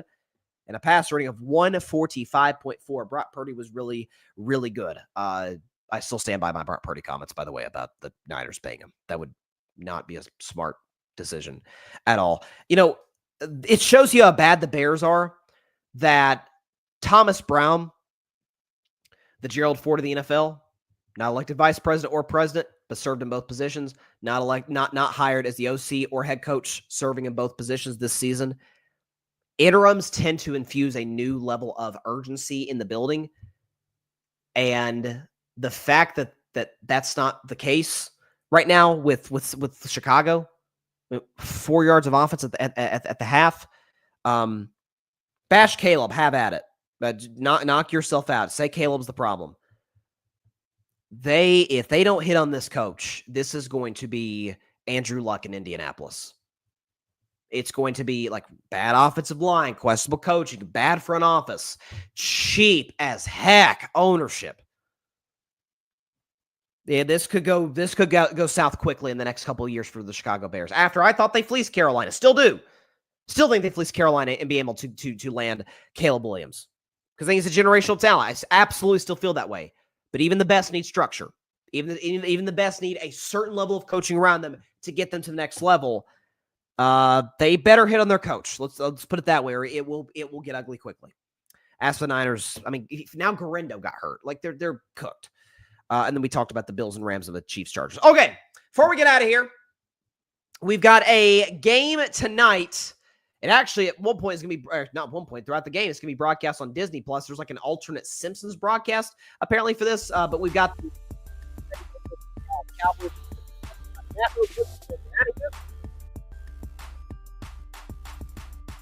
Okay, so the graphic I put up and where I set the number to make the prediction on is 5.5. The Bengals are favored in this game, minus 5.5. But I'm looking at ESPN right now, about 2.5 hours prior to kickoff. The line's come down to Bengals minus 4.5. So that tells you a lot of people like the Dallas Cowboys as underdogs. So listen, Cincinnati's favored.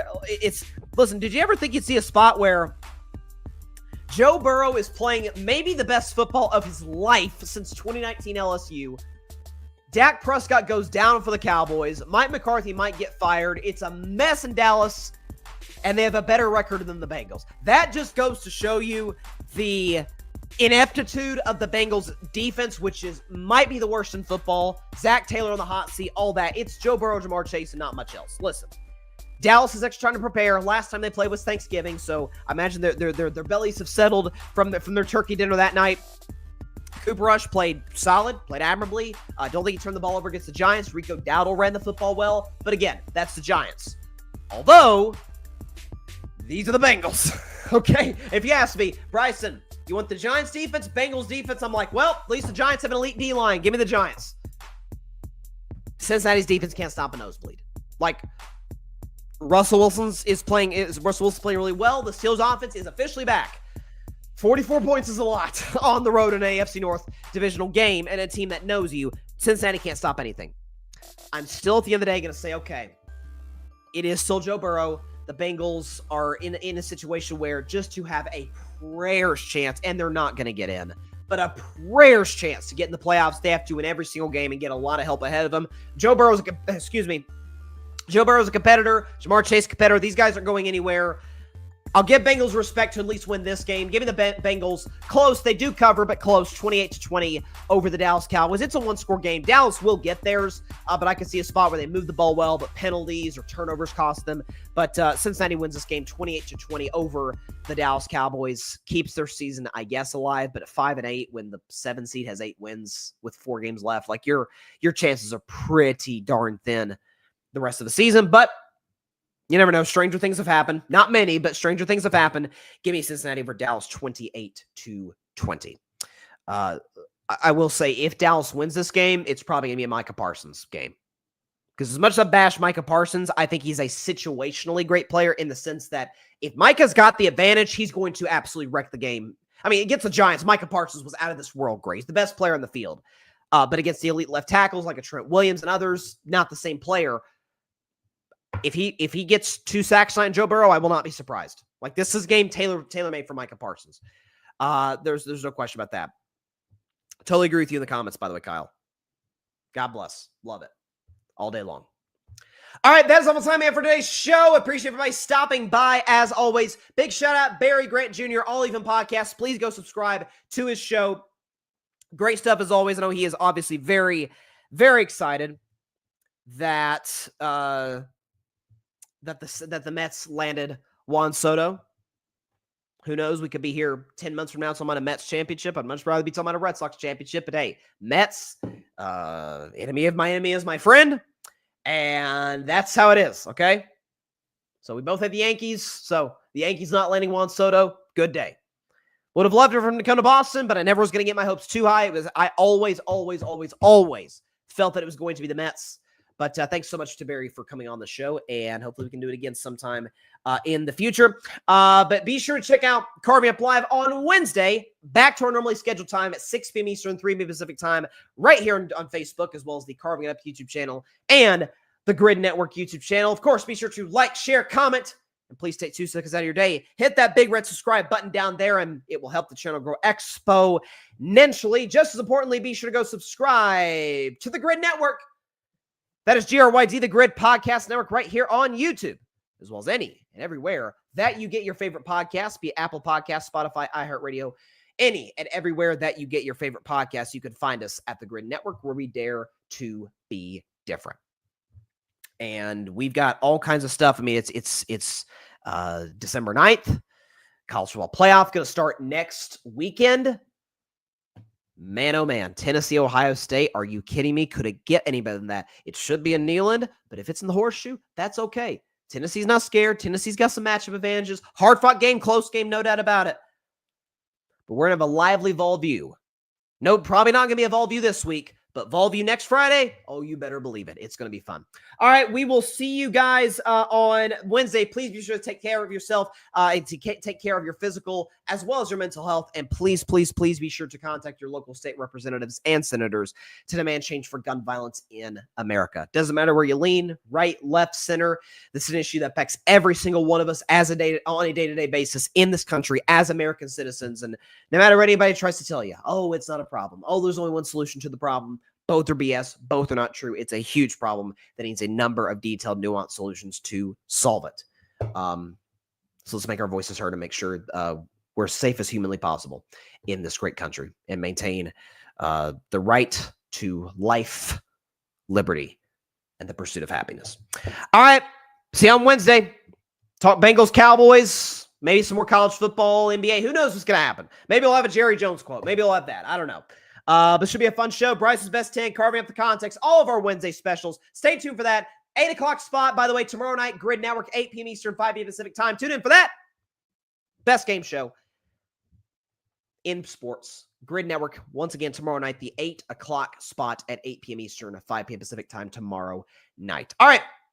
We will see you guys next week. Next week. We will see you guys on Wednesday back on Carving Up Live. Stay safe out there, everybody. God bless y'all. Peace out. What happened, Big Poppy? The Yankees lose. Thanks so much for watching the show on YouTube, and be sure to go click that big red subscribe button and check out the other clips and full shows from Carving It Up Live, as well as our other incredible content creators here on the Grid Network.